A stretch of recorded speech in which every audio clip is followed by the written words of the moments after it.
Hello students, today we'll solve the exam paper of Corporate and Financial Accounting BCom Part First Examination 2018 जिसमें unit 5th का first practical question है that is from the following information calculate the amount of claim under loss of profit policy. First है indemnity period 5 months 1 May 2017 to 30 2017। Insurance policy है 1,50,000 की। Turnover net profit standing charges for last financial accounting year जो कि ended हुआ था 31 March 2017 को amounted 8,48,000 and 1 lakh respectively. Insured standing charges 80,000। Sales from 1 May 2016 to 30 September 2016 was 2,80,000 and sales from 1 May 2017 to 30th September 2017 was 1,08,000। That means इंडिमिटी period में भी आपकी cell हुई है वो हुई है 1,08,000 की, और इस पीरियड के बिफोर फाइनेंशियल ईयर में इसी समय में आपकी सेल हुई थी 2,80,000 की। Sales from 1 May 2016 to 30th April 2017 was 9,60,000। Indemnity period के जस्ट बिफोर 12 मंथ्स की सेल है 9,60,000। There were upward trend of business by 10% of every year, और आपको ये भी बोला गया है कि अपवर्ड ट्रेंड चल रही है 10% की every year. Now first of all we will calculate short of sales. Look students, सबसे पहले हम देखेंगे कि इंडिमिटी पीरियड हमारा कौन सा है। 1 मई 2017 to 30th September 2017 indemnity period. Fine.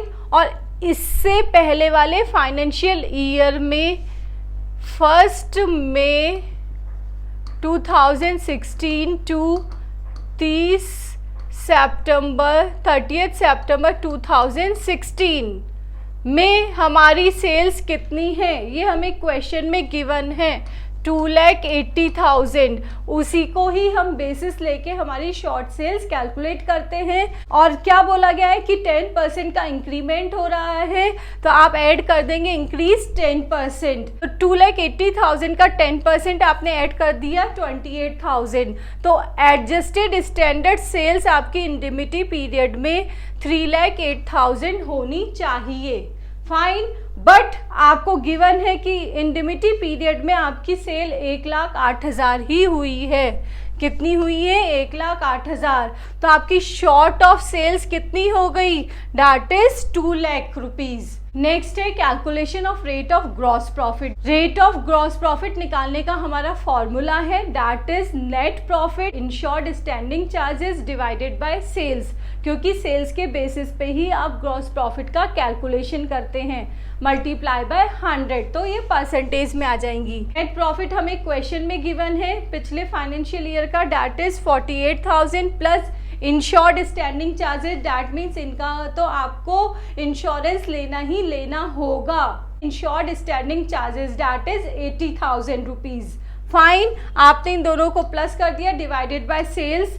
Sales question में गिवन है 8 लाख रुपीज प्रीवियस ईयर वाली, multiply by 100 that is 16%। Now next is loss of profit.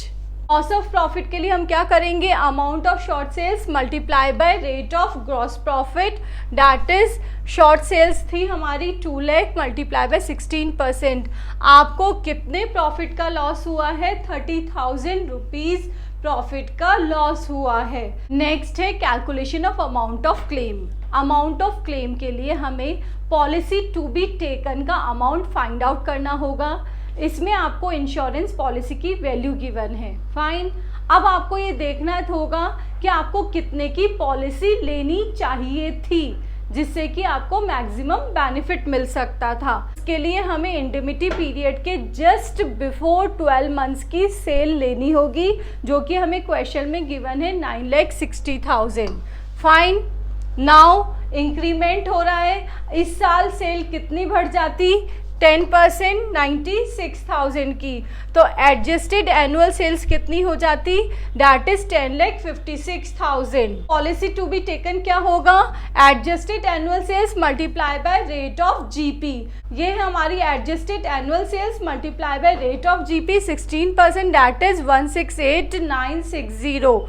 ये हो गया आपका पॉलिसी टू बी टेकन। आपको इतने की पॉलिसी लेनी चाहिए थी, बट क्वेश्चन में आपको गिवन है कि आपकी इंश्योरेंस पॉलिसी 1.5 लाख रुपए की है। दैट मीन्स आपने कम की पॉलिसी ली है। पॉलिसी लेनी चाहिए थी 1,68,960 की, लेकिन आपने ली है 1.5 लाख की। Now we will calculate amount of claim. Amount of claim के लिए क्या है हमारा formula, loss of profit multiply by policy taken divided by policy to be taken. Loss of profit calculate किया हमने 32,000 multiply by value of policy 1.5 lakh रुपए की आपको क्वेश्चन में गिवन है, divided by policy to be taken कितने की लेनी चाहिए थी, 168,960 की। इसको सॉल्व करेंगे, अमाउंट ऑफ क्लेम कितना आ गया आपका 28,409।